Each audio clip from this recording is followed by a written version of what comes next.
손주를 위해 살면 가족이 더 사랑해 줄 줄 알았습니다. 그런데 내가 먼저 무너지고 있더군요. 74년을 살아오면서 나는 늘 누군가를 돌보며 살았습니다. 딸로, 아내로, 엄마로, 그리고 할머니로. 그런데 어느 날 거울 속 내 얼굴이 낯설게 느껴졌습니다. 이 사람은 누구일까? 나는 어디로 간 걸까? 손주를 돌보다 나를 잃어버린 한 할머니의 이야기를 시작합니다. 나는 그저 가족이 필요로 하면 달려가는 사람이었습니다. 그날도 아침 6시에 눈이 떠졌다. 아직 해가 뜨기 전 동네는 조용했다. 나는 이불을 걷어차고 일어나 주방으로 향했다. 손주 서연이가 좋아하는 달걀말이를 만들어야 했다. 며느리가 출근하기 전에 도시락을 싸줘야 하고 서연이는 어린이집에 가기 전에 꼭 할머니 손으로 차려준 밥을 먹어야 했다. 엄마, 또 이렇게 일찍 일어나셨어요? 며느리 은지가 부엌 문을 열며 들어왔다. 머리를 대충 묶은 채 피곤한 얼굴이었다. 아이고, 괜찮아.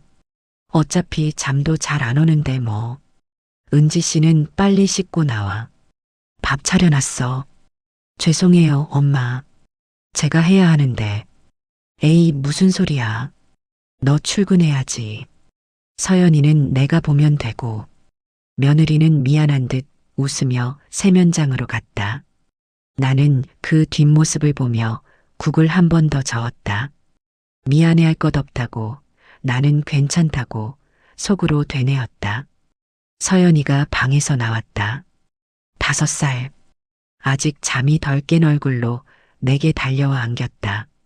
할매, 졸려. 그래, 우리 공주. 밥 먹고 어린이집 가자. 할머니가 오늘 뭐 해줄게? 달걀말이. 와, 할매짱. 서연이의 웃음소리가 집안을 채웠다. 나는 그 소리가 좋았다. 아니, 좋다고 믿었다. 식사를 마치고 설거지를 하는데 아들이 넥타이를 매며 현관으로 나왔다. 엄마, 오늘 좀 늦어도 괜찮죠? 회식이 있어서요. 그래, 걱정 마. 서연이는 내가 데리고 있을게. 감사합니다, 엄마. 아들은 그렇게 말하고 문을 닫았다. 며느리도 서둘러 나갔다. 나는 서연이 옷을 입히며 생각했다. 아이들이 다 일하느라 바쁜데 내가 이렇게라도 도와줘야지. 그게 엄마의 도리고 할머니의 역할이라고. 어린이집까지 걸어서 15분. 서연이 손을 잡고 천천히 걸었다. 계단을 오를 때마다 무릎이 쑤셨지만 내색하지 않았다. 할매, 왜 느려? 아, 할머니가 오늘 좀 천천히 걷고 싶어서 그래. 서연이랑 오래오래 같이 걸으려고. 서연이는 고개를 갸웃하더니 내 손을 꼭 잡았다. 작고 따뜻한 손. 나는 그 손을 놓치지 않으려 더 힘을 주었다. 어린이집 앞에서 선생님께 서연이를 맡기고 돌아서는데 문득 뒤에서 서연이가 소리쳤다. 할매, 사랑해. 나는 손을 흔들었다. 그리고 돌아서서 집으로 향했다. 집까지 가는 길 발걸음이 무거웠다. 무릎만이 아니었다. 어깨도 허리도 온몸이 무거웠다. 집에 도착해서 문을 열었다. 아무도 없는 집. 설거지가 끝나지 않은 주방, 거실 바닥에 널린 장난감들, 빨래가 쌓인 세탁기. 나는 한숨을 쉬며 장난감부터 주웠다. 하나, 둘, 셋. 허리를 굽히고 일어서기를 반복했다. 그러다 문득 거울에 비친 내 모습이 보였다. 헝클어진 머리, 축 처진 어깨, 핏기 없는 얼굴. 나는 거울에서 시선을 떼고 다시 장난감을 주었다. 생각하지 않으려 했다. 나는 괜찮다고, 이 정도는 할 수 있다고. 오후 4시. 어린이집에서 서연이를 데려왔다. 아이는 신이 나서 오늘 있었던 일들을 쏟아냈다.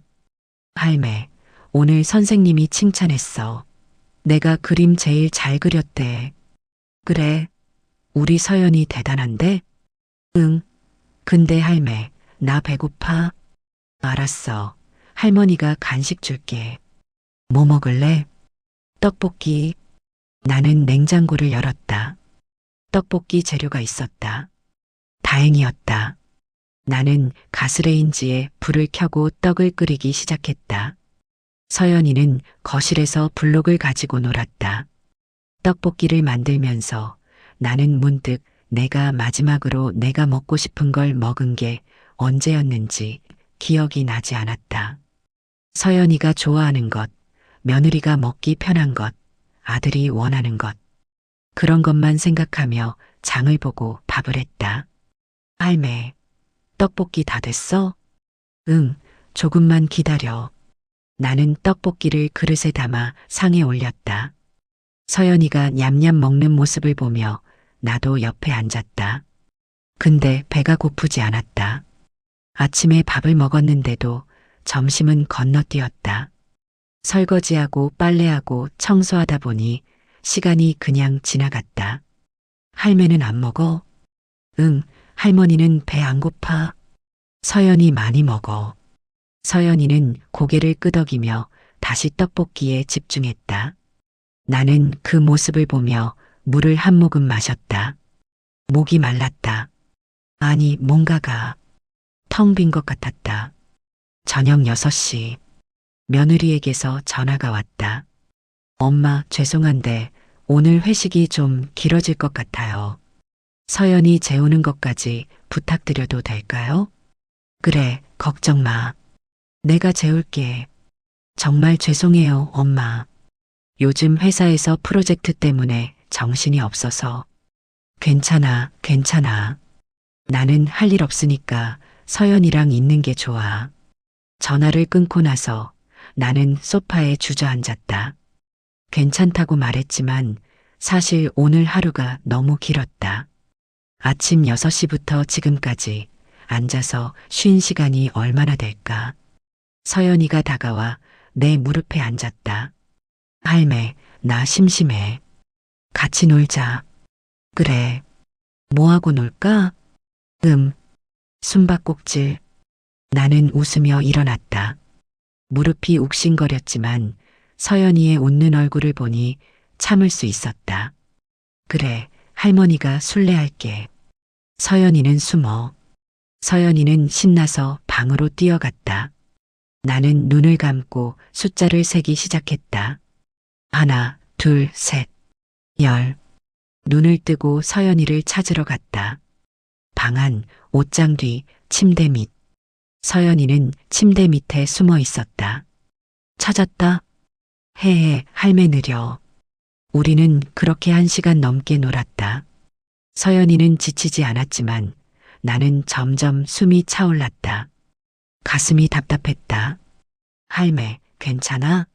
얼굴이 빨개졌어. 아, 할머니가 좀 더워서 그래. 우리 이제 저녁 먹자.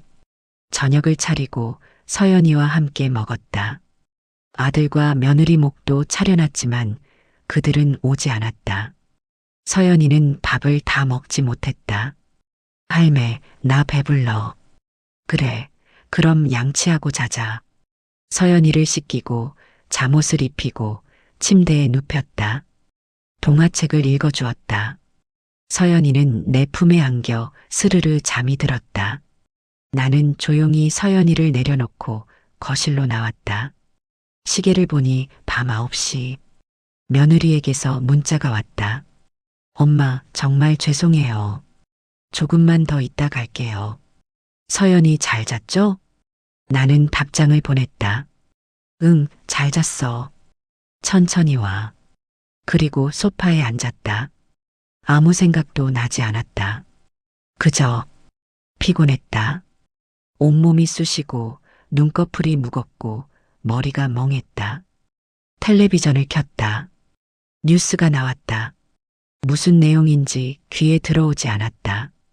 그냥 소리만 흘러갔다. 문득 눈물이 났다. 왜 우는지 모르겠는데 눈물이 주르륵 흘렀다.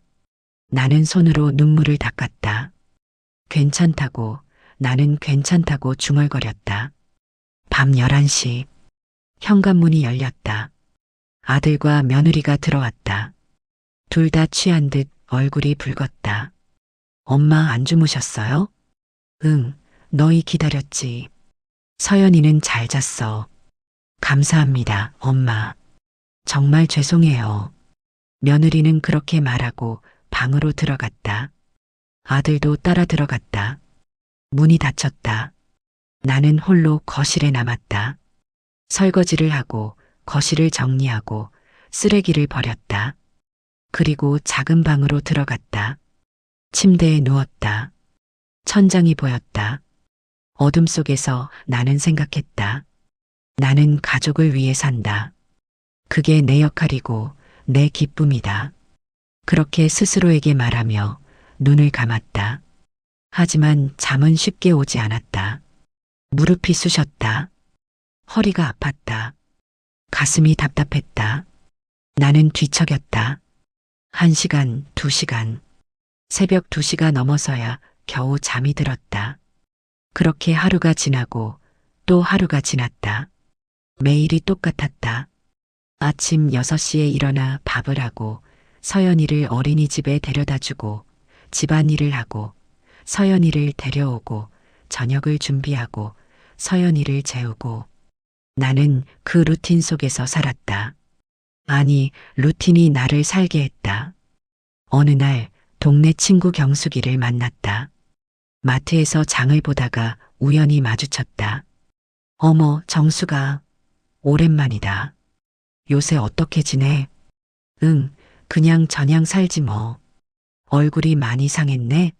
어디 아파? 아니야, 괜찮아. 그냥 좀 피곤해서. 경숙이는 내 얼굴을 유심히 보더니 말했다. 정수가, 너 손주 돌본다며? 힘들지 않아? 괜찮아. 손주 보는 게 뭐 그리 힘들겠어. 그냥 밥 주고 놀아주면 되는데. 그래도 너 나이가 70 넘었잖아. 무리하지 마. 나도 작년에 손주 보다가 허리 다쳤어. 에이, 나는 괜찮아. 걱정 마. 경숙이는 고개를 가로저었다. 하지만 더 이상 말하지 않았다. 우리는 각자 장을 보고 헤어졌다. 집으로 돌아오는 길 나는 경숙이의 말이 자꾸 맴돌았다. 무리하지 마. 무리라니. 나는 무리하고 있는 걸까? 아니다. 나는 괜찮다. 가족을 위해 사는 게 무슨 무리인가. 이게 내 기쁨이고 내 보람인데. 나는 그렇게 스스로를 다독이며 집으로 돌아갔다. 그날 밤 서연이를 재우고 나서 거실에 앉았다. 아들과 며느리는 방에서 텔레비전을 보고 있었다. 나는 혼자 앉아 물을 마셨다. 문득 거울에 비친 내 모습이 다시 보였다. 이번에는 외면하지 않고 똑바로 봤다. 주름이 깊어진 얼굴, 힘없이 처진 눈꺼풀, 핏기 없는 입술. 나는 누구지? 그 질문이 마음속에서 울렸다. 하지만 답은 나오지 않았다. 나는 고개를 돌리고 불을 끄고 작은 방으로 들어갔다. 침대에 누워 천장을 봤다. 나는 가족을 위해 산다. 그 말을 되뇌었지만 이상하게도 위안이 되지 않았다. 오히려 가슴이 더 답답해졌다. 나는 눈을 감았다. 그리고 잠을 청했다. 하지만 그날 밤도 잠은 오지 않았다. 몸은 먼저 알고 있었습니다. 내가 한계에 다다랐다는 걸. 그날 아침도 6시에 눈을 떴다. 아니, 눈을 뜬 게 아니라 그냥 시간이 되어서 일어난 것뿐이었다. 잠을 잔 건지 누워만 있었던 건지 구분이 안 갔다. 침대에서 일어나려는데 허리가 움직이지 않았다. 아니, 움직였지만 너무 아팠다. 날카로운 통증이 허리를 관통했다. 신음이 새어나왔다. 나는 침대 모서리를 잡고 천천히 몸을 일으켰다. 식은 땀이 등을 타고 흘렀다. 거울 앞에 섰다. 얼굴이 창백했다. 눈 밑에 다크서클이 짙게 깔려 있었다. 오늘 하루만 쉬면 안 될까? 그런 생각이 스쳤다. 하지만 곧 고개를 저었다. 서연이를 누가 돌보나. 아들과 며느리는 출근해야 하는데 나는 문을 열고 주방으로 향했다. 한 걸음 한 걸음이 무거웠다. 바닥이 멀게 느껴졌다. 주방에 도착해서 냉장고를 열었다. 달걀이 보였다. 서연이가 좋아하는 달걀말이를 만들어야 했다. 손을 뻗었는데 갑자기 시야가 흐려졌다. 눈앞이 아찔했다. 나는 냉장고 문을 잡고 버텼다. 숨을 깊이 들이쉬었다. 천천히, 천천히. 시야가 다시 돌아왔다. 나는 달걀을 꺼내 프라이팬을 올렸다. 손이 떨렸다. 달걀을 깨는데 껍질이 그릇 안으로 떨어졌다. 아, 나는 손가락으로 껍질을 건져냈다. 그리고 달걀을 풀었다. 프라이팬에 기름을 두르고 불을 켰다. 며느리가 부엌으로 들어왔다. 어머, 엄마. 오늘 얼굴이 안 좋으세요. 어디 아프세요? 아니야, 괜찮아. 어제 잠을 좀 못 잤을 뿐이야. 그래도 오늘은 제가 할게요. 엄마는 좀 쉬세요. 아니야, 괜찮다니까. 은지 씨는 출근 준비해. 늦겠어. 며느리는 망설이다가 고개를 끄덕였다. 나는 계속 달걀말이를 만들었다. 뒤집는데 손목에 힘이 들어가지 않아 달걀이 반쪽만 뒤집어졌다. 엄마, 제가 할게요. 아니야, 내가 한다고. 내 목소리가 생각보다 크게 나왔다. 며느리는 깜짝 놀란 얼굴로 나를 봤다. 나는 미안했지만 말하지 못했다. 며느리는 조용히 부엌을 나갔다. 나는 혼자 남아 달걀말이를 완성했다. 모양은 엉망이었지만 맛은 괜찮을 거라고 믿었다. 서연이가 나왔다. 평소보다 조용했다. 아마 방에서 내 목소리를 들었나 보다. 할매. 우리 서연이. 밥 먹자. 서연이는 식탁에 앉았다. 달걀말이를 보더니 고개를 갸웃했다. 할매, 이거 왜 이래? 응? 뭐가? 모양이 이상해. 나는 달걀말이를 봤다. 평소에는 예쁘게 말려 있는데 오늘은 부서져 있었다. 아, 할머니가 오늘 좀 서툴렀나 보다. 맛은 똑같아. 먹어봐. 서연이는 젓가락으로 달걀말이를 집어 입에 넣었다. 씹다가 표정이 굳었다. 할매, 이것 짜. 나는 놀라서 하나 집어 먹어봤다. 정말 짰다. 소금을 너무 많이 넣었나 보다. 미안해, 서연아. 할머니가 실수했네. 다시 만들어줄게. 아니야, 괜찮아. 나 이거 먹을게. 서연이는 그렇게 말하며 짠 달걀말이를 천천히 먹었다. 물을 자주 마시면서 나는 그 모습을 보며 가슴이 무너졌다. 서연이한테 제대로 된 밥도 못 해주다니. 며느리가 출근하고 아들도 나갔다. 나는 서연이와 단둘이 남았다. 할매, 우리 어린이집 가야 돼. 그래, 가자. 나는 서연이 손을 잡고 현관문을 열었다. 계단을 내려가는데 발이 꼬였다. 휘청했다. 서연이 손을 놓칠 뻔했다. 할매, 조심해. 미안. 할머니가 조심할게. 우리는 천천히 계단을 내려갔다. 한 계단, 한 계단. 내 심장은 빠르게 뛰었다. 넘어지면 안 된다.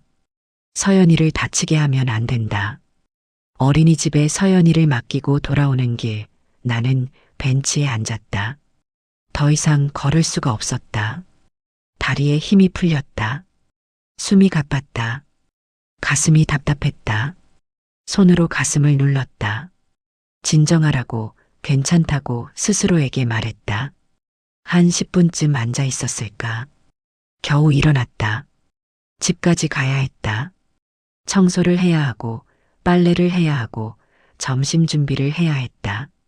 집에 도착해서 문을 열었다. 그런데 이상했다. 집이 너무 어질러져 있었다. 아니, 어제랑 똑같은데 왜 이렇게 어질러 보이는 걸까? 나는 거실에 주저앉았다. 장난감을 줍지 못했다. 빨래도 돌리지 못했다. 그냥 앉아 있었다. 시계를 봤다. 10시. 2시간 후면 서연이를 데려와야 했다. 아니, 오후에 데려오는 거였나? 갑자기 헷갈렸다. 나는 휴대폰을 꺼내 어린이집에 전화했다. 여보세요, 서연이 할머니세요. 오늘 서연이 몇 시에 데려가면 되죠? 4시요, 할머니. 항상 그 시간에 오시잖아요. 아, 그렇지. 미안해요. 깜빡했네요. 전화를 끊고 나서 나는 머리를 감싸쥐었다.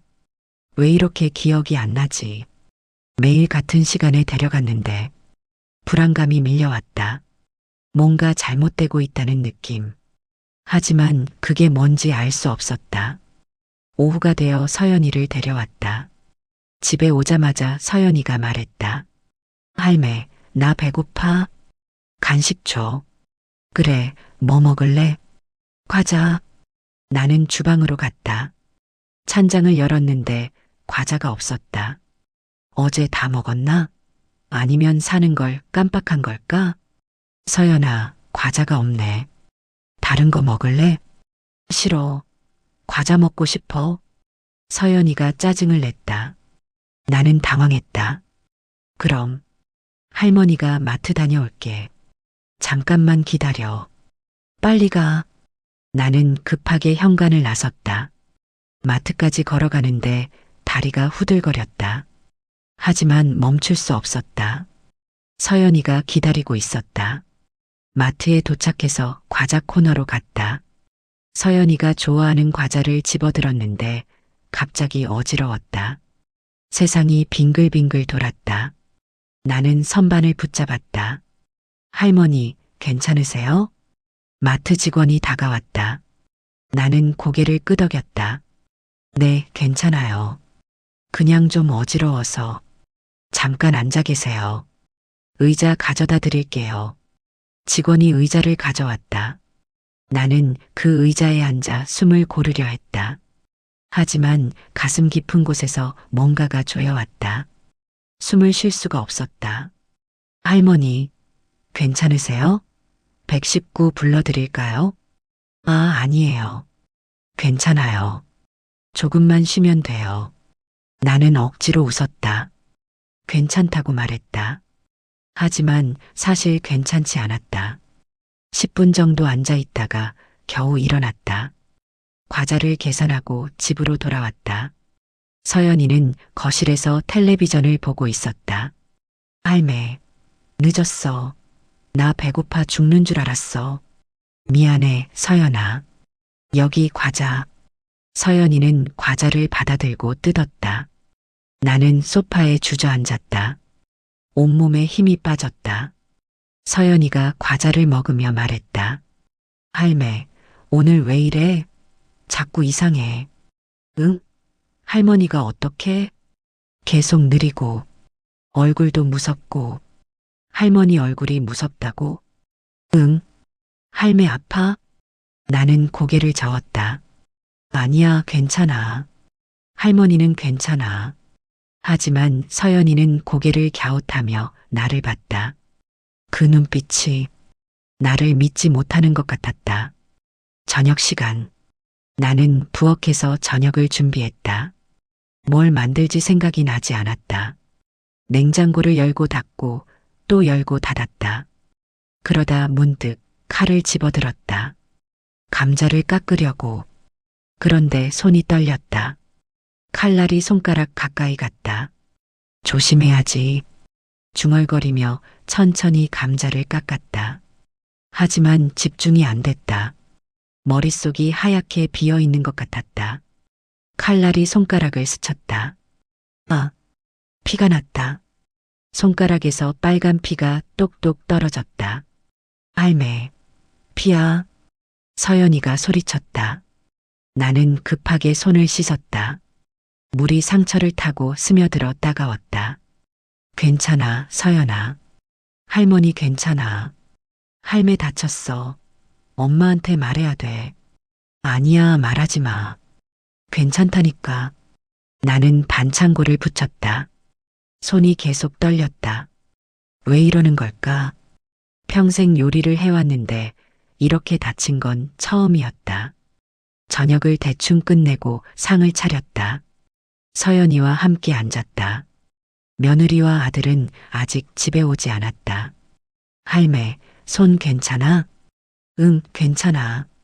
걱정 마. 서연이는 밥을 먹다가 말했다. 할매, 오늘 밥이 좀 이상해. 나는 한 숟가락 떠서 먹어봤다. 밥이 설익었다. 물을 덜 넣었나 보다. 미안해, 서연아. 할머니가 오늘 좀 말을 잇지 못했다. 목이 메었다. 눈물이 날 것 같았다. 서연이는 내 표정을 보더니 조용히 밥을 계속 먹었다. 설익은 밥을 꾹꾹 씹으며. 밤, 며느리와 아들이 돌아왔다. 며느리가 내 손을 보며 물었다. 엄마, 손 다치셨어요? 아, 이거 괜찮아. 감자 깎다가 실수로. 조심하셔야죠. 많이 아프세요? 아니야, 괜찮아. 며느리는 걱정스러운 얼굴로 나를 봤다. 하지만 더 이상 묻지 않았다. 나는 작은 방으로 들어갔다. 침대에 누웠다. 온몸이 욱신거렸다. 허리, 무릎, 어깨, 손목. 안 아픈 데가 없었다. 그리고 가슴이 제일 아팠다. 답답하고 무겁고 뭔가가 짓누르는 것 같았다. 눈을 감았다. 하지만 잠이 오지 않았다. 머릿속에서 오늘 하루가 반복됐다. 짜게 만든 달걀말이 계단에서 휘청거린 순간, 마트에서 쓰러질 뻔한 일, 칼에 베인 손가락, 설익은 밥. 나는 무너지고 있는 걸까? 그 생각이 머릿속을 맴돌았다. 하지만 인정하고 싶지 않았다. 나는 괜찮다고, 조금만 쉬면 다시 할 수 있다고 스스로에게 말했다. 하지만 몸은 알고 있었다. 이미 한계를 넘었다는 걸. 그날 나는 처음으로 인정했습니다. 나는 지쳐 있다고.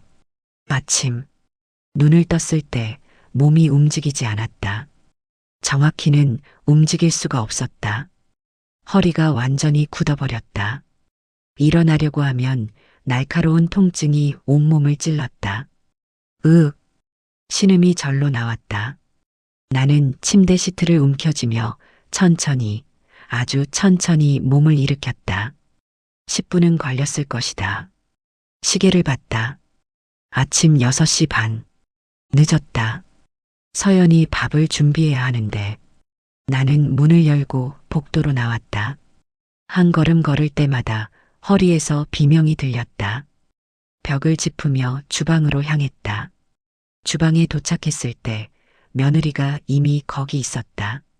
엄마, 왜 이렇게 늦게 일어나셨어요? 괜찮으세요? 미안해. 몸이 좀. 앉으세요. 제가 할게요. 며느리는 나를 의자에 앉혔다. 나는 거부하고 싶었지만 몸이 말을 듣지 않았다. 며느리가 밥을 차렸다. 서연이가 나왔다. 할매, 오늘은 엄마가 밥 해줬어. 서연이는 신나 보였다. 나는 그 모습을 보며 가슴이 무너졌다. 내가 해준 밥보다 엄마가 해준 밥이 더 좋은 건가? 식사를 마치고 며느리가 서연이를 어린이집에 데려간다고 했다.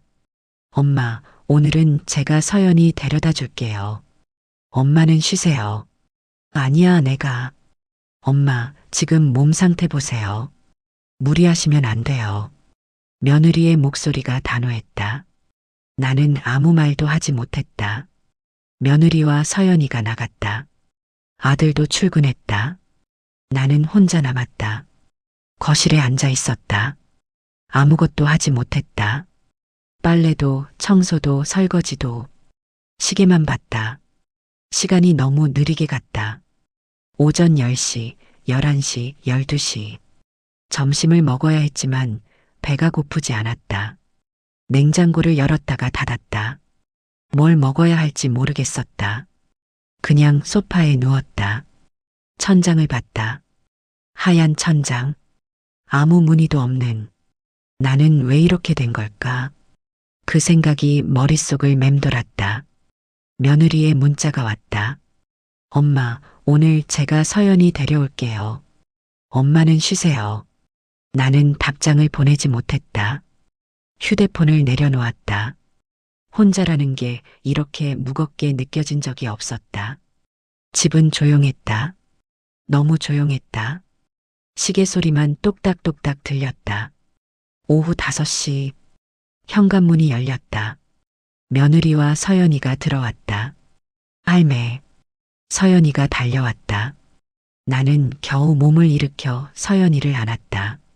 할매, 오늘 할매 안 왔어. 엄마가 데려갔어. 그래. 할머니가 몸이 안 좋아서. 며느리가 부엌으로 가며 말했다. 엄마, 저녁은 제가 할게요. 엄마는 쉬세요. 아니야, 내가 할게. 나는 일어서려고 했다. 하지만 다리에 힘이 들어가지 않아 다시 주저앉았다. 며느리가 달려왔다. 엄마, 괜찮으세요? 괜찮아. 그냥 좀 어지러워서 병원 가보셔야겠어요. 이거 정상이 아니에요. 아니야, 괜찮아. 조금만 쉬면. 엄마, 제 말 좀 들으세요. 병원 가세요. 며느리의 목소리에 짜증이 섞여 있었다.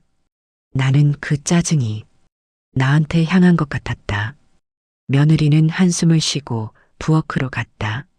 서연이는 내 옆에 앉았다. 할매 아파? 아니야, 괜찮아. 거짓말. 할매 얼굴 아픈 것 같아. 서연이의 눈빛이 걱정스러웠다. 나는 서연이 머리를 쓰다듬었다. 할매는 괜찮아. 걱정 마. 하지만 서연이는 고개를 저었다. 저녁 식사. 식탁에 4명이 앉았다. 며느리가 차린 밥.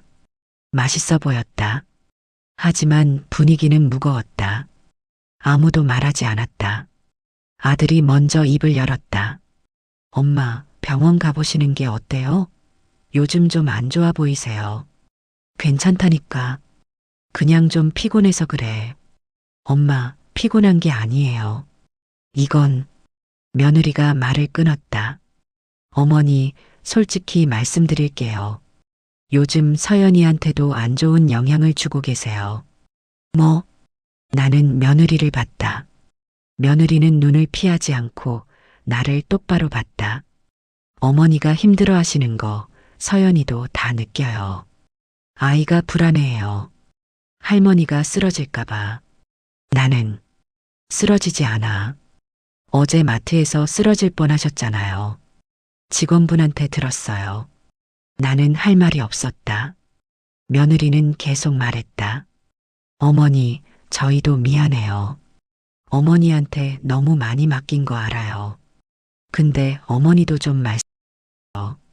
힘들면 힘들다고. 나는 힘들지 않아. 어머니. 며느리의 목소리가 커졌다. 서연이가 깜짝 놀라 울음을 터뜨렸다. 엄마, 무서워. 며느리는 서연이를 안았다. 나는 그 모습을 보며 얼어붙었다. 아들이 조용히 말했다. 엄마, 우리 차분하게 얘기해요. 화낼 일 아니에요. 화를 안 내? 어머니가 자꾸 괜찮다고만 하시니까 화가 나는 거죠. 며느리의 눈에 눈물이 고였다. 저도 힘들어요. 어머니 눈치도 보이고 서연이 걱정도 되고 회사 일도 빡빡하고. 근데 어머니는 자꾸 괜찮다고만 하시니까 어떻게 해야 할지 모르겠어요. 며느리는 그렇게 말하고 서연이를 안고 방으로 들어갔다. 문이 쾅 닫혔다. 식탁에는 나와 아들만 남았다. 엄마, 미안해. 나는 그렇게 말하고 일어났다. 작은 방으로 들어가 문을 닫았다. 침대에 누웠다. 눈물이 났다. 이번에는 멈출 수가 없었다. 눈물이 주르륵, 주르륵 흘렀다. 며느리의 말이 귓가에 맴돌았다. 서연이한테도 안 좋은 영향을 주고 계세요. 나는 서연이한테 안 좋은 영향을 주고 있었나? 내가 서연이를 불안하게 만들었나? 가슴이 무너졌다. 나는 가족을 위해 산다고 믿었는데 오히려 가족에게 짐이 되고 있었다. 울음소리가 나오지 않도록 이불로 입을 막았다. 몸을 웅크렸다. 작게 작게. 나는 어떻게 해야 하는 걸까? 다음 날 아침 며느리가 먼저 말을 걸었다. 어머니, 어제는 제가 말을 너무 심하게 했어요. 죄송해요. 아니야, 은지 씨 말이 맞아. 내가 너무 무리했나 봐. 며느리는 내 손을 잡았다. 어머니, 병원 가봐요. 같이 갈게요. 나는 고개를 끄덕였다. 더 이상 거부할 수 없었다. 병원. 의사 선생님이 여러 검사를 했다. 혈압, 심전도, 혈액 검사. 결과를 들었다. 할머니, 많이 지치셨네요. 혈압도 높고 수면 부족도 심하고 이대로 가다간 큰 병이 올 수 있어요. 제가 뭘 해야 하나요? 일단 쉬세요. 몸을 회복할 시간을 주셔야 해요. 그리고 무리하지 마세요. 의사 선생님은 약을 처방해줬다. 혈압약, 수면제, 진통제. 며느리와 함께 집으로 돌아왔다. 차 안은 조용했다. 어머니, 이제 좀 쉬세요. 서연이는 저희가 볼게요. 하지만, 어머니, 제 말 좀 들어주세요. 어머니가 쓰러지시면 저희가 더 힘들어요. 며느리의 목소리에 진심이 담겨 있었다. 나는 고개를 끄덕였다. 집에 도착했다. 서연이가 현관에서 기다리고 있었다. 할매. 서연이가 달려왔다. 나는 서연이를 안았다. 할매, 병원 갔어? 주사 맞았어? 응, 할머니 이제 괜찮아. 진짜? 이제 안 아파? 나는 대답하지 못했다. 거짓말을 하고 싶지 않았다. 서연이가 내 손을 꼭 잡으며 말했다. 할매 나. 할매가 아프면 무서워. 그 말에 눈물이 났다. 나는 서연이를 꼭 안았다. 미안해, 서연아. 할머니가 미안해. 할매, 울지 마. 나 더 무서워. 나는 눈물을 닦았다. 서연이 얼굴을 봤다. 5살 아이의 눈에 걱정이 가득했다. 내가 이 아이한테 뭘 한 거지? 그 순간 깨달았다. 나는 가족을 위한다는 명목으로 오히려 가족을 힘들게 하고 있었다. 며느리가 주방에서 나와 말했다. 어머니, 오늘부터 좀 달라져야 할 것 같아요. 저희끼리 얘기했어요. 뭘? 서연이 어린이집 시간을 연장할게요. 그리고 주말에는 아이 돌봄 서비스를 신청할게요. 어머니는 평일에만 서연이 보시면 돼요. 하지만, 어머니, 이건 어머니를 위해서가 아니라 저희 가족 모두를 위한 거예요. 어머니가 쓰러지시면 우리 모두 힘들어요. 아들도 거들었다. 엄마도 엄마 인생이 있잖아요. 엄마가 하고 싶은 것도 하고 쉬고 싶을 때 쉬어야죠. 나는 할 말이 없었다. 며느리가 다가와 내 손을 잡았다. 어머니, 저희가 어머니한테 너무 기댔어요. 그게 잘못이에요. 이제 저희가 할게요. 어머니는 어머니를 돌보세요. 그 말에 무언가가 무너졌다. 그동안 쌓아 올렸던 괜찮다는 벽이 완전히 무너졌다. 나는 울음을 터뜨렸다. 이번에는 참지 않았다. 소리내어 울었다. 며느리와 아들이 나를 안았다. 서연이도 내 무릎에 안겼다. 할매, 울지 마. 우리는 그렇게 한참을 안고 있었다.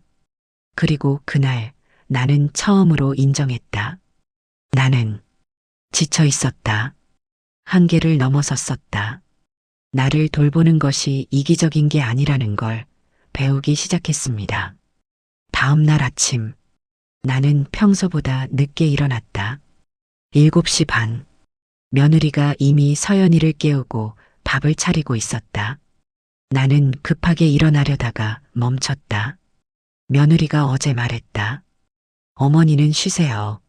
나는 천천히 침대에서 일어났다. 허리가 여전히 아팠지만 어제보다는 나았다.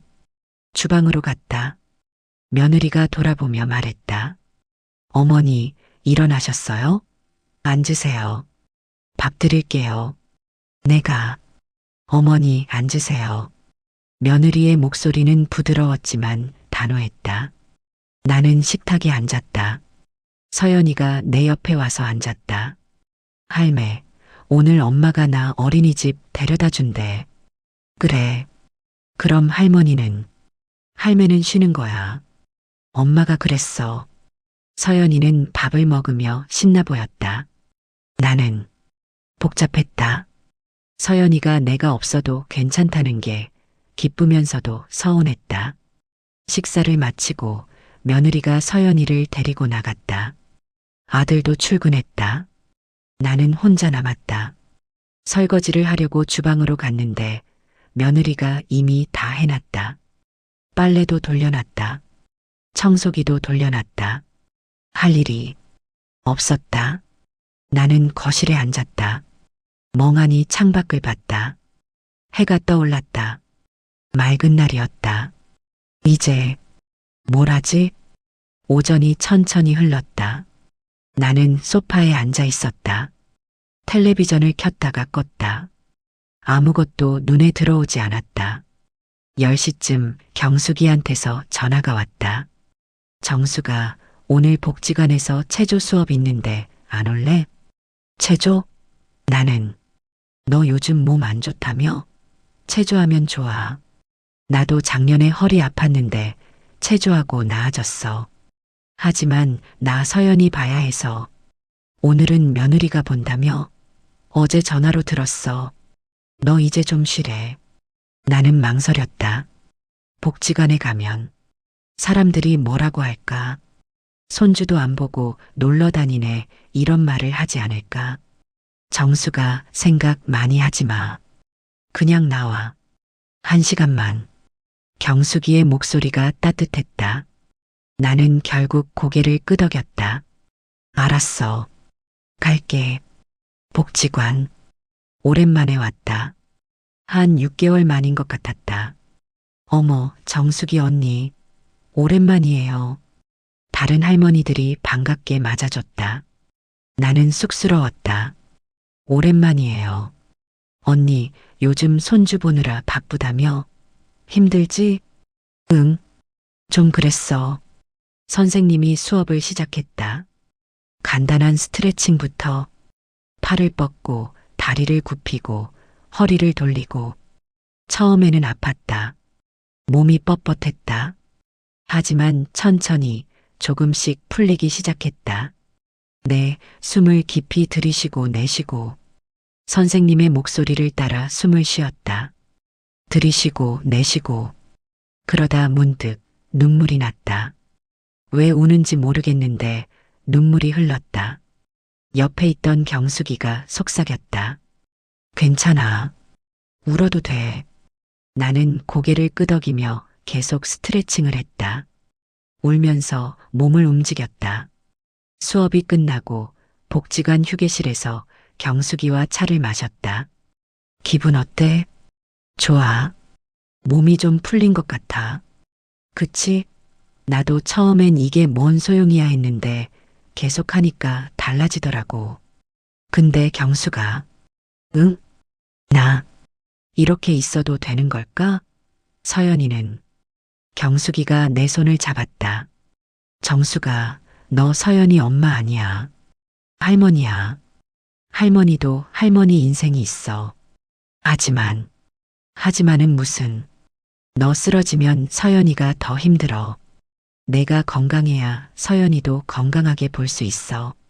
경숙이의 말이 가슴에 와닿았다. 그렇다. 내가 건강해야 서연이도 볼 수 있다.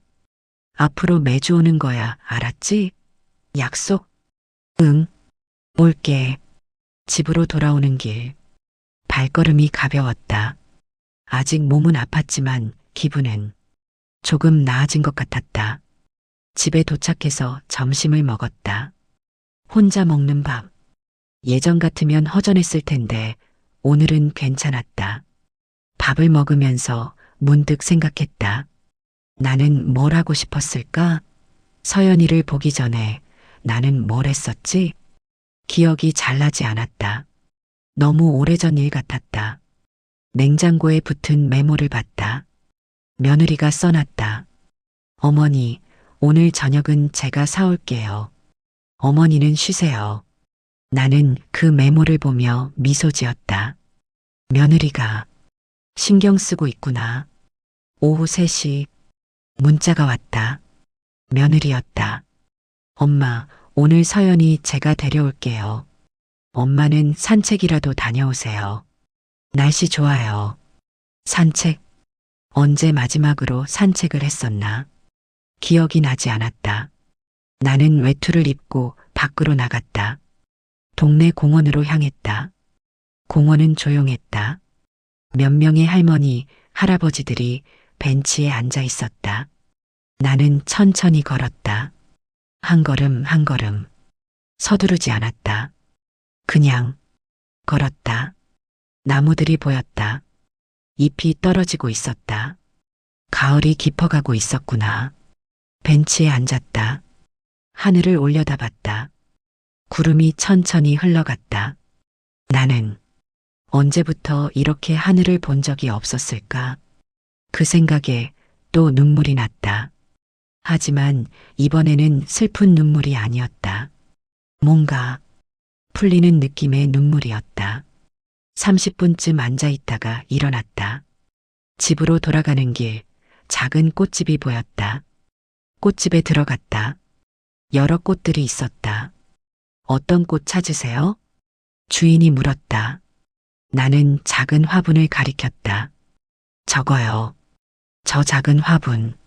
아, 다육이요? 키우기 쉬워요. 물도 자주 안 줘도 돼요.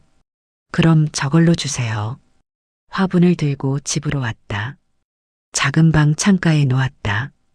초록색 잎이 귀여웠다. 이 작은 화분처럼 나도 천천히 자라야겠다. 저녁, 며느리가 서연이와 함께 돌아왔다. 배달 음식을 사왔다. 어머니, 오늘은 그냥 편하게 먹어요. 우리는 식탁에 앉아 치킨을 먹었다. 서연이가 신나게 떠들었다. 할매, 오늘 어린이집에서 그림 그렸어. 선생님이 엄청 칭찬했어. 그래, 대단하네. 응, 근데 할매, 오늘 뭐 했어? 할머니는 복지관에 갔다 왔어. 체조 배우고. 체조? 할매도 체조해? 응, 할머니도 운동해야지. 서연이가 웃었다. 할매 대박. 나는 서연이 머리를 쓰다듬었다. 오늘 하루 나쁘지 않았다. 밤, 침대에 누웠다. 몸은 여전히 아팠지만 마음은 조금 가벼웠다. 창가에 화분이 보였다. 어둠 속에서도 초록빛이 희미하게 보였다. 내일은 뭘 하지? 그 생각을 하며 눈을 감았다. 그리고 오늘 처음으로 빨리 잠이 들었다. 다음 날 아침 7시에 일어났다. 어제보다 30분 일찍. 하지만 급하게 뛰어나가지 않았다. 세수를 하고 옷을 갈아입고 주방으로 갔다. 며느리가 이미 밥을 차리고 있었다. 어머니, 잘 주무셨어요? 응, 어제보다 잘 잤어. 다행이에요. 오늘 아침은 제가 할게요. 고마워. 나는 식탁에 앉아 밥을 먹었다. 천천히 씹으면서 서연이가 말했다. 할매, 오늘도 복지관 가? 응, 오늘은 안 가. 내일 가. 할매, 체조 재밌어? 응, 재밌어. 서연이가 웃었다. 할매 좋겠다. 나도 웃었다. 정말로 조금은 좋았다.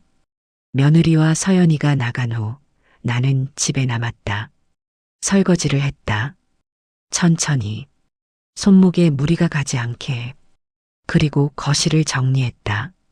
하지만 모든 걸 다 하지 않았다. 피곤하면 멈췄다. 11시쯤 소파에 앉아 쉬었다. 물을 마셨다. 그리고 문득 생각했다. 나는 예전에 뭘 좋아했었지? 옷장을 뒤졌다. 오래된 상자가 하나 나왔다. 열어봤다. 안에는 옛날 사진들, 편지들, 그리고 뜨개질 바늘이 있었다. 아, 나 뜨개질 좋아했었지. 언제 마지막으로 뜨개질을 했었나? 10년도 더 된 것 같았다. 바늘을 손에 쥐었다. 녹슬지 않았다. 나는 미소 지었다. 내일 실을 사러 가야겠다. 그날 오후 나는 또 산책을 나갔다. 이번에는 마트로 갔다. 뜨개질 실을 사러. 실 코너에 도착했다. 여러 색깔의 실이 있었다. 나는 파란색 실을 골랐다. 서연이가 좋아하는 색이었다.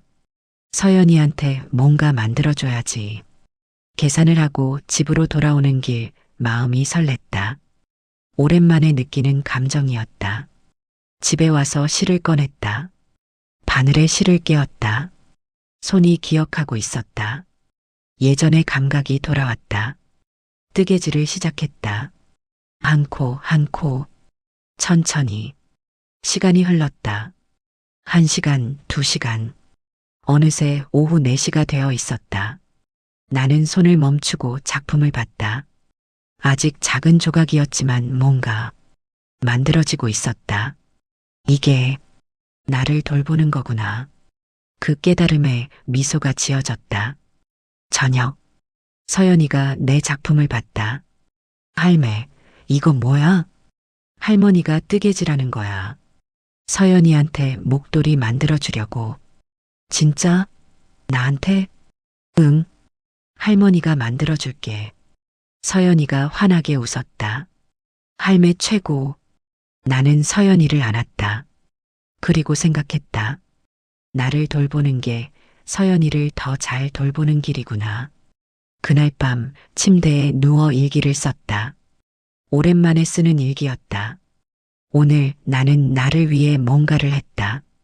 복지관에 가고 산책을 하고 뜨개질을 시작했다. 처음에는 죄책감이 들었다. 내가 이러고 있어도 되나? 하는 생각이. 하지만 오늘 하루를 보내고 나니 알겠다. 나를 돌보는 게 이기적인 게 아니라는 걸. 나를 돌봐야 가족도 돌볼 수 있다는 걸. 일기를 덮고 불을 껐다. 창가의 화분이 달빛에 비쳤다. 나는 미소 지으며 눈을 감았다. 내일도 나를 돌볼 거야. 내가 달라지자 가족의 눈빛이 달라지기 시작했습니다. 그렇게 일주일이 지났다. 매일 아침 나는 조금씩 달라졌다. 월요일, 복지관에서 체조를 했다. 몸이 조금씩 풀렸다. 화요일, 뜨개질을 2시간 했다. 서연이 목도리가 조금씩 길어졌다. 수요일, 동네 친구들과 차를 마셨다.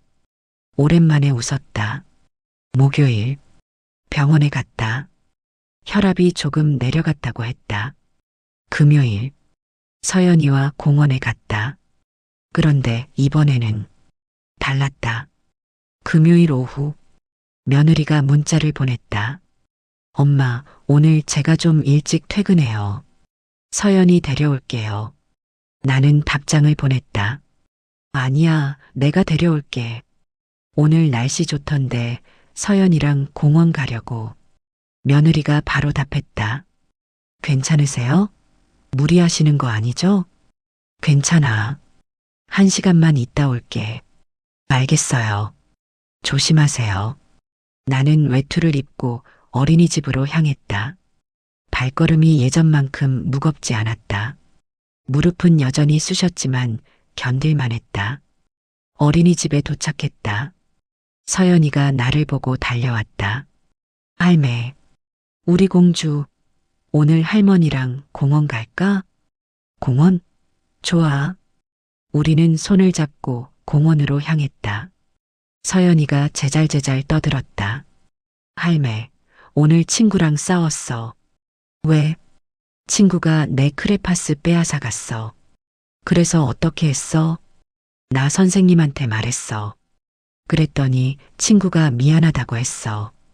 잘했네, 서연아. 속상한 거 말로 잘 표현했구나.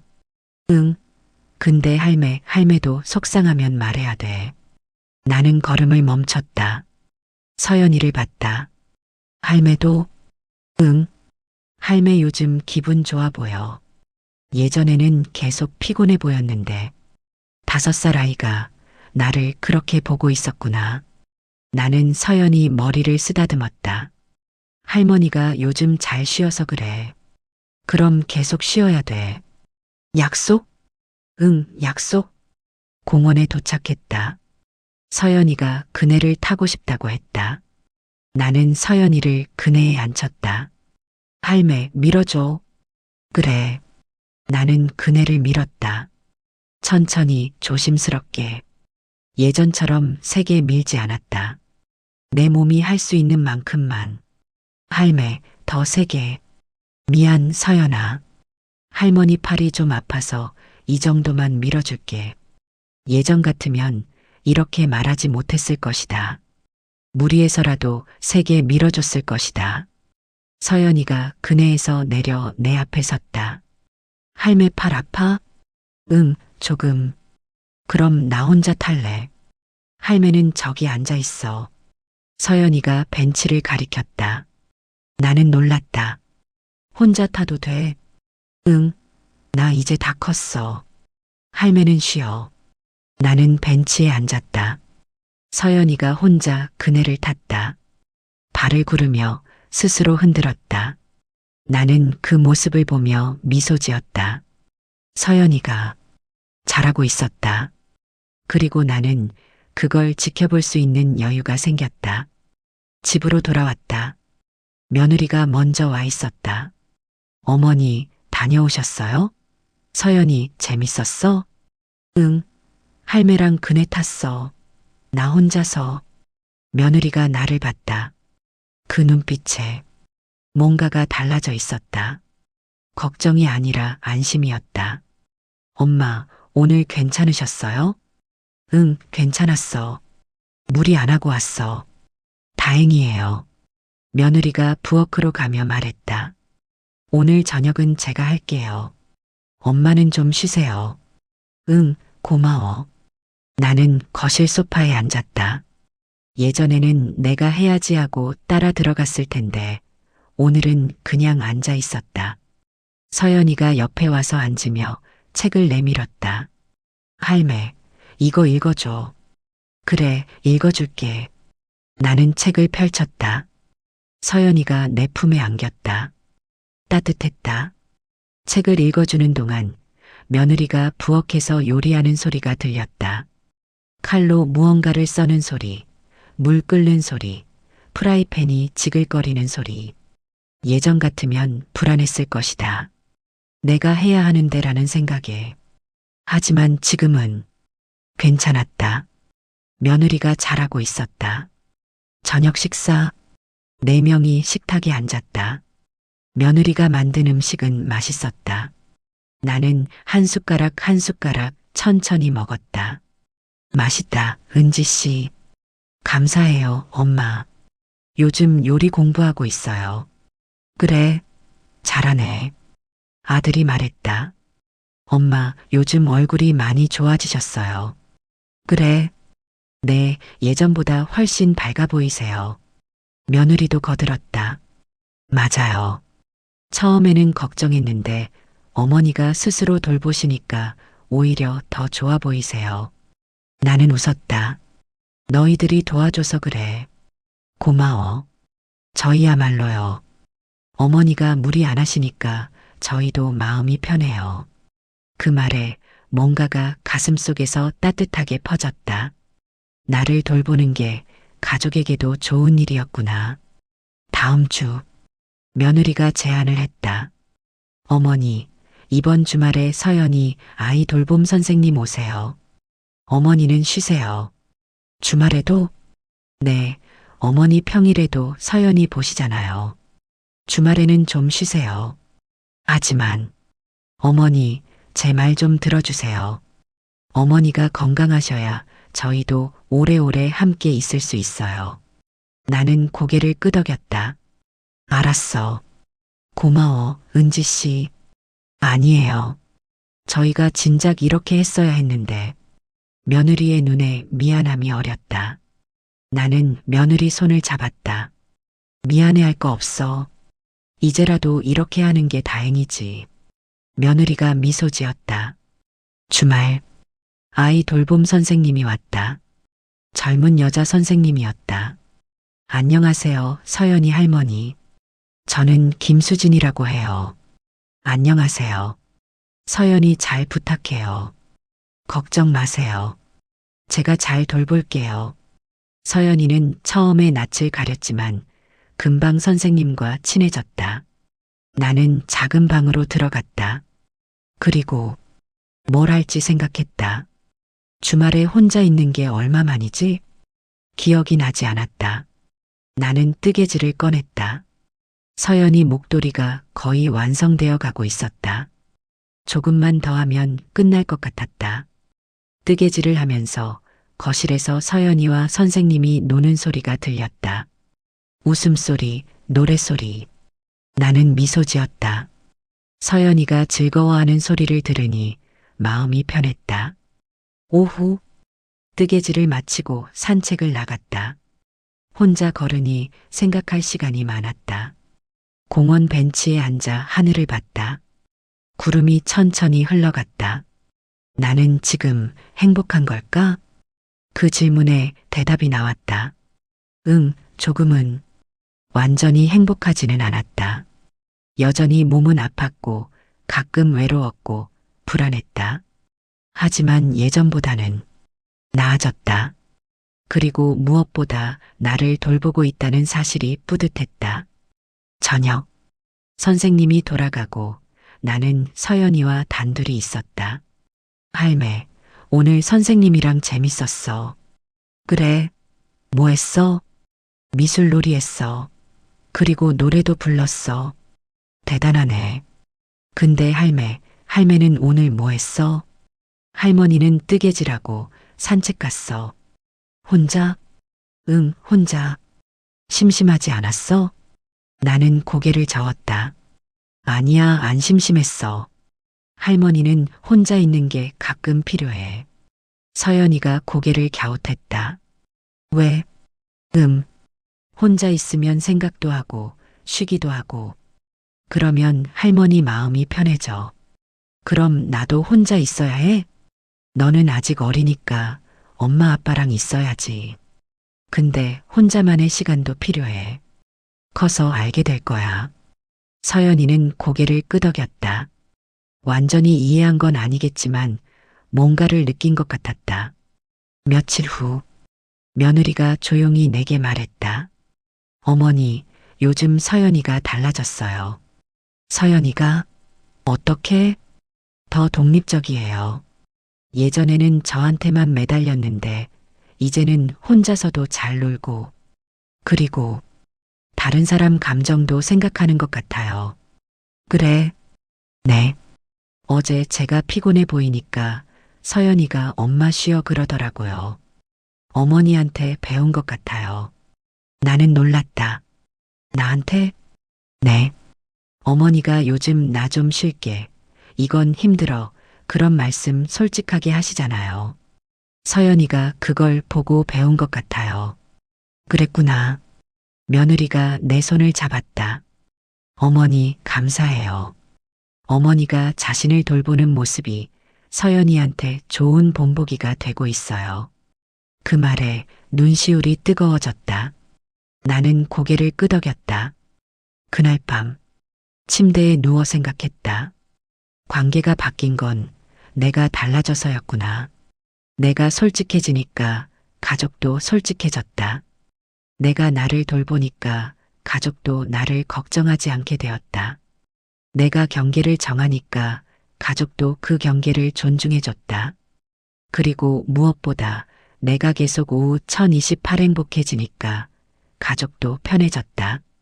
말이 아니라 태도였구나. 그 깨달음을 가슴에 새기며 나는 잠이 들었다.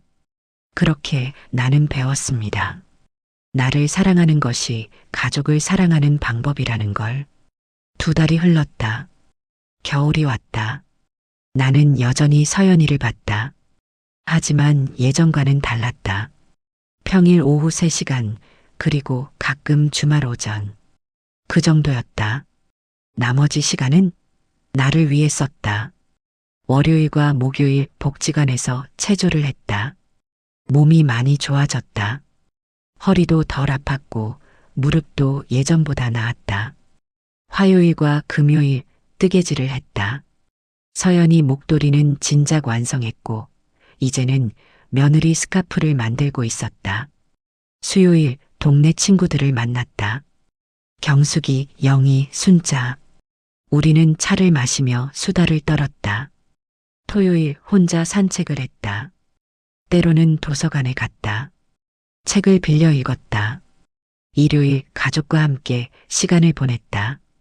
하지만 모든 일을 내가 하지 않았다.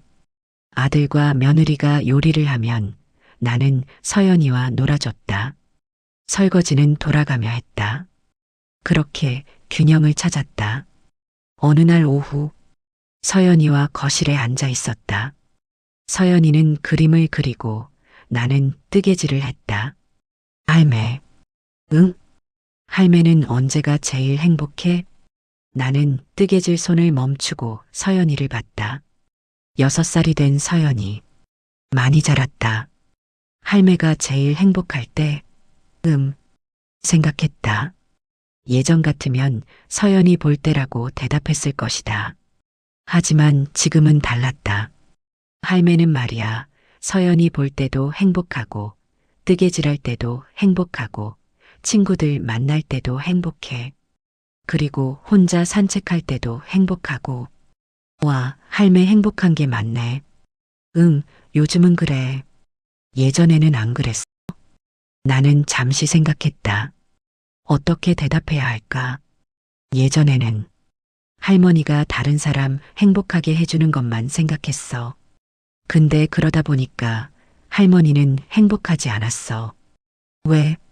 할머니 자신은 돌보지 않았거든. 그럼 지금은? 지금은 할머니도 돌보고 서연이도 돌보고 둘 다 해. 서연이가 고개를 끄덕였다. 할매 대단해. 나는 웃었다. 서연이 머리를 쓰다듬었다. 서연이도 나중에 크면 자기 자신을 잘 돌봐야 돼. 알았지? 응. 할매처럼. 그 말에 가슴이 뭉클했다. 내가 서연이한테 좋은 본보기가 되고 있구나. 며칠 후 복지관에서 경숙이와 차를 마셨다. 정수가 너 요즘 진짜 많이 달라졌다. 그래. 응. 얼굴도 밝아졌고 말투도 밝아졌어. 예전에는 계속 괜찮아, 괜찮아만 하더니 나는 웃었다. 이제는 괜찮지 않으면 괜찮지 않다고 말해. 그게 맞지. 우리 나이에 무리하면 안 돼. 맞아. 경숙이가 차를 한 모금 마시고 말했다. 근데 말이야, 나도 너 보고 배웠어. 나한테? 응.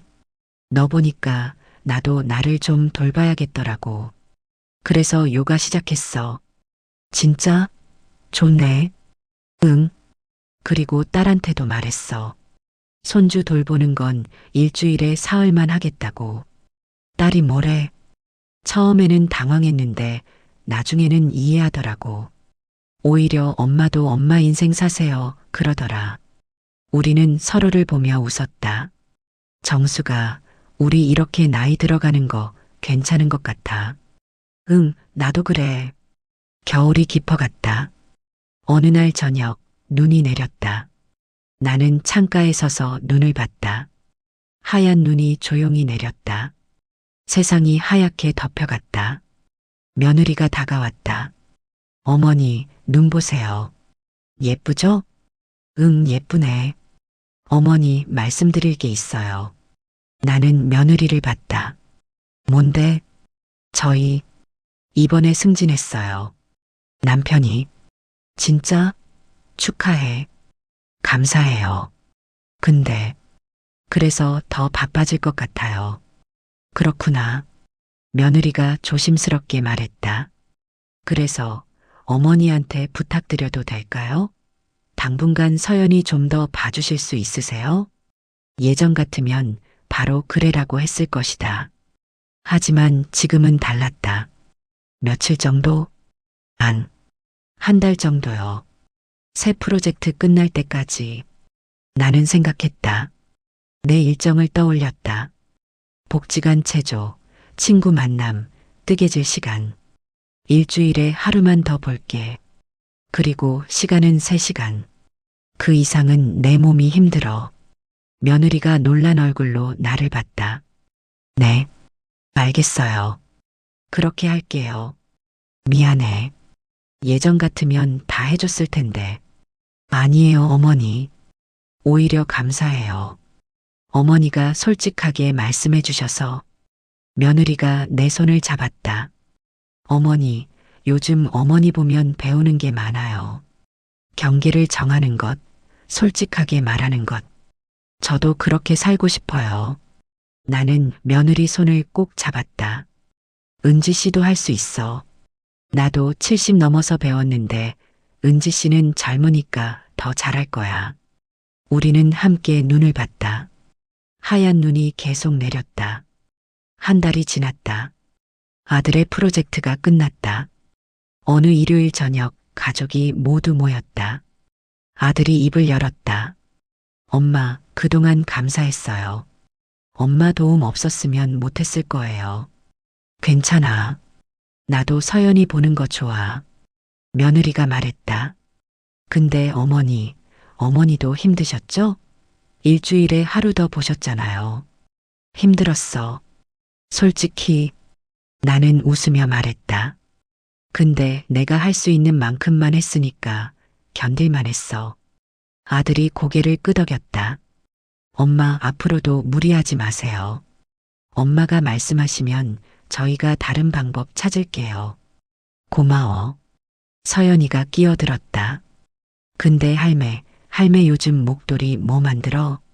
할머니가 지금 뭐 만드는지 알아? 몰라. 할매 자신을 위한 거. 할매 거? 응. 할머니도 목도리 필요하잖아. 서연이가 웃었다. 맞아. 할매도 따뜻해야지. 나는 서연이를 안았다. 그리고 생각했다. 그래, 나도 따뜻해야지. 밤. 작은 방에서 일기를 썼다. 오늘 나는 깨달았다. 손주보다 먼저 나를 돌보는 것이 이기적인 게 아니라는 걸.